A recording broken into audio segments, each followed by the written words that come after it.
you've been working in this area for 10 years and arguably skills has become even more of a hot topic. Why do you think skills are such a hot topic today?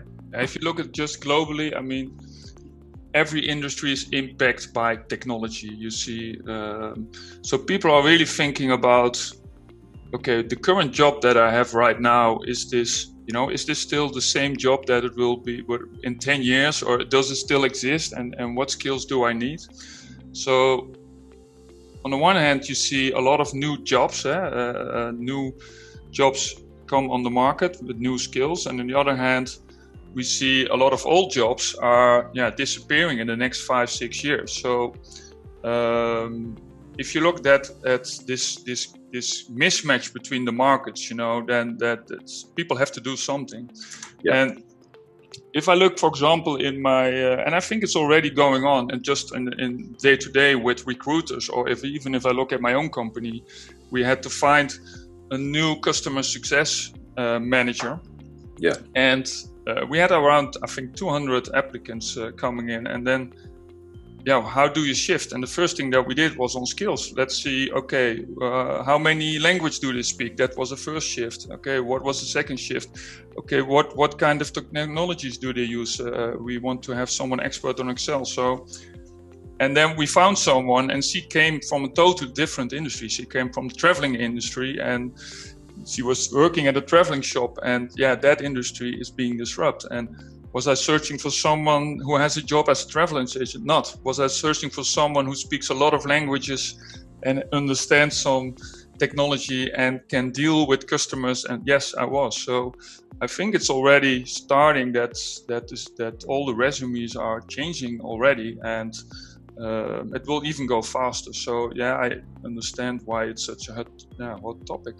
Yeah, I think, as you say, we talked about the World Economic Forum data earlier. Yeah. It's just a huge change, and it's new entrants. It's those new technologies, but that's allowing new entrants to come into markets and challenge the existing companies that are there. And suddenly, if you're looking for, digital skills, you're not just competing with your traditional competitors, you're competing with other people that want those digital skills as well. So it's a very complex topic. I'd be interested in the next sort of question. Who, in your view, owns skills in the organization? First of all, I think you as a person, as an employee, of course, own your own skills. I mean, you're responsible for your own career.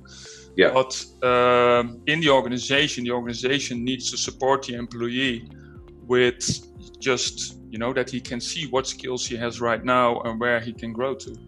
And many companies still cannot offer that just to their employees. What skill do we have? Because it's in such different systems.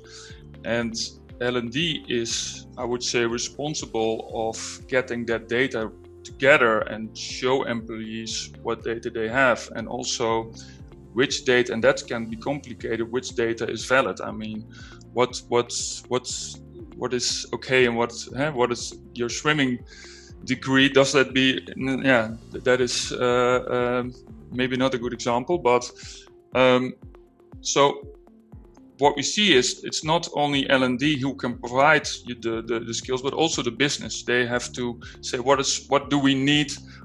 L&D needs to know what kind of skills are necessary for our company. And for example, it's not only manufacturers, but also we have customers like IT companies. Yep. The L&D people say, okay, we have to need programmers, but the business says, let's say we have a customer who is selling Hewlett Packard, Dell, and they need to have a status, for example, a global gold status, because otherwise they cannot do tenders. But to the requirements of a global gold status means that you need 20 people on this skill, 30 people on that skill, 40 people on that skill. So what you see is that L&D needs to know what are requirements from the business, or what are the goals from the business, and where do we want to go, because it really impacts the business if you don't have that correct. And based on that, they can set a program and planning for the employee, and the employee can see, okay, for me it's better if I would go in that direction, because that's where the company needs me, instead of in that direction. So who's owning it? I think, of course, the employee. L&D is very important, but they need to get the input from the business. And it's nice, I think, for L&D because they get the on table with the management there. I think it becomes really important, this topic. What is the skills gap and where it's going? In this series, we will be speaking to a range of senior leaders who are pushing a data-driven and digital HR agenda. Make sure that you subscribe via your podcast app of choice and also via our YouTube channel for free and regular interviews with the digital HR leaders of the future.